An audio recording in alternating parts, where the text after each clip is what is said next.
नमस्कार दोस्तों, आज जो मैं आपके लिए विषय लेके आया हूँ वो है अष्टछाप के कवि। और हम एक ट्रिक के माध्यम से एक कहानी की तरह याद करने के प्रयास करेंगे और मैं आपको बताऊंगा कि किस तरह से कहानी के माध्यम से रिलेट करके चीज़ें याद की जा सकती हैं और बहुत लंबे समय तक अपने दिमाग में रखी जा सकती हैं।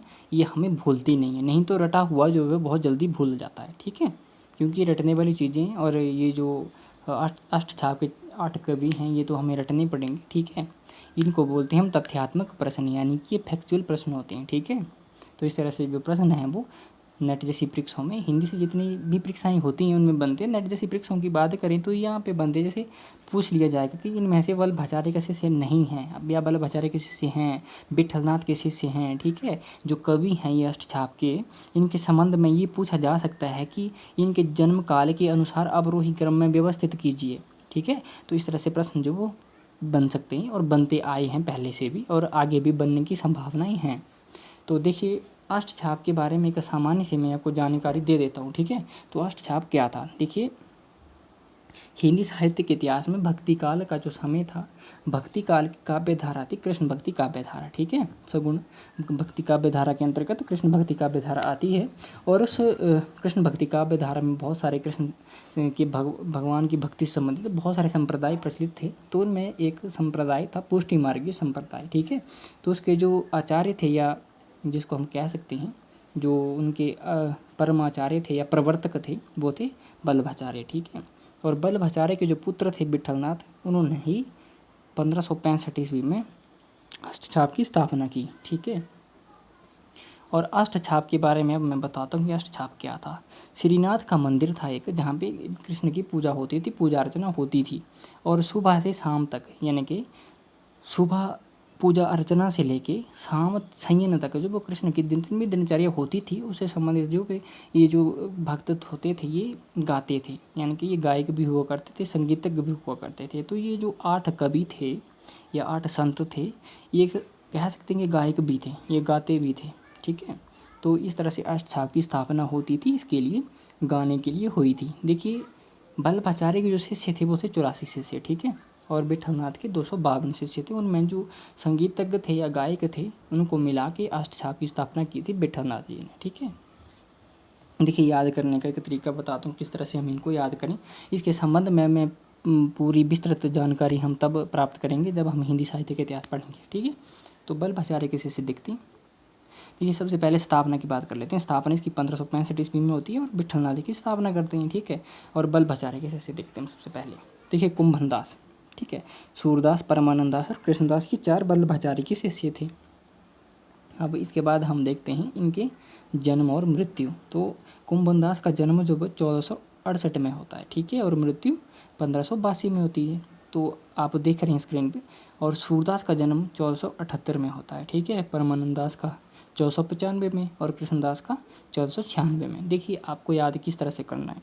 देखिए, कुंभनदास और सूरदास को अलग से ले लीजिए और इनकी जन्म तिथियों को देखिए, 1468 और 1478, कितनी मिलती जुलती जन्म तिथि हैं। ठीक है, इन दो को अलग से याद कर लीजिए और अपने दिमाग में एक कोने में रख लीजिए। ठीक है, अब आप दूसरे पे आइए, परमानंद दास और कृष्णदास पे। और परमानंद दास और कृष्णदास की जन्म तिथियाँ देखिए कितनी मिलती जुलती हैं। ठीक है, 1495 और 1496।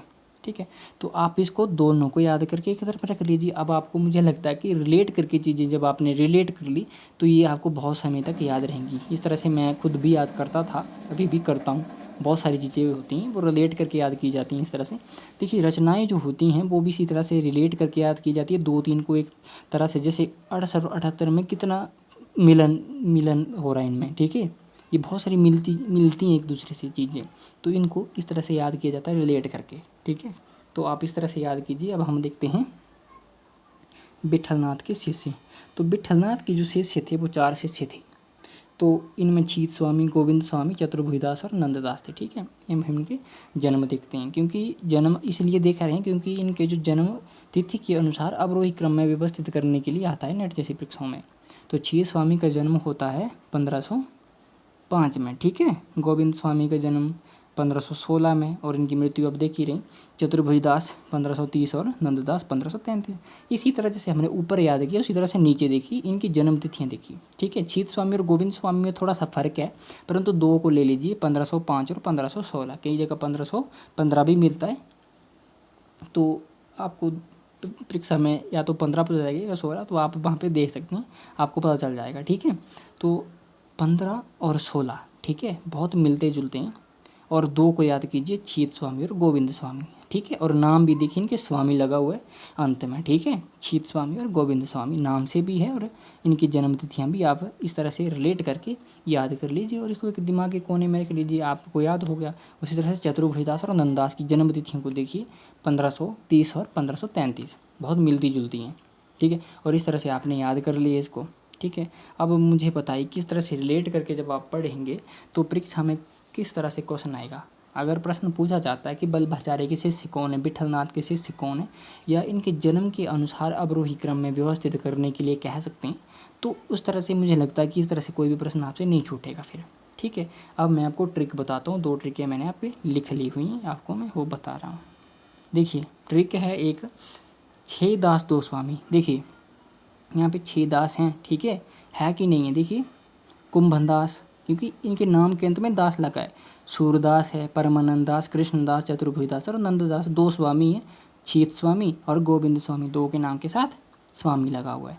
ये तो होगी एक ट्रिक, और इस तरह से आप याद कर सकते हैं। और दूसरी ट्रिक है कुंभ पर कृष्ण नाचे, सूर्य गोविंद और छीत भी है। ठीक है, तो ये एक दूसरी ट्रिक है। ठीक है, अगर आपने छाप के बारे में नहीं पढ़ा है तो आप इस तरह से ट्रिक को भी अपना सकते हैं। तो कुंभ से बन गया कुंभनदास, पर से परमानंद दास, कृष्ण से कृष्णदास और नाचे से नंददास, सूर्य से सूरदास, गोविंद से गोविंद स्वामी और छीत से छीत स्वामी। ठीक है, तो ये याद करने का एक तरीका होता है, और आप इस तरह से जब याद करेंगे तो आपको ये चीज़ें बहुत जल्दी और लंबे समय तक याद रहने वाली चीज़ें हैं। ठीक है, तो अगर जानकारी आपको अच्छी लगती है और इसी तरह की अन्य वीडियो के लिए आप मेरे चैनल को सब्सक्राइब कर सकते हैं, और साथ ही अपने मित्रों के साथ भी शेयर कर सकते हैं। जब मेरे पास बहुत सारे लोग हो जाएंगे तो मैं आपको लाइव क्लासें भी दूंगा। ठीक है, और जितना मेरे पास मटेरियल होगा मैं उसे बहुत बेहतर करने की कोशिश करूँगा। ठीक है, तो ये था आज का हमारा अष्टछाप के कवि, और एक महत्वपूर्ण विषय है हमारे लिए। ठीक है, तो तब तक के लिए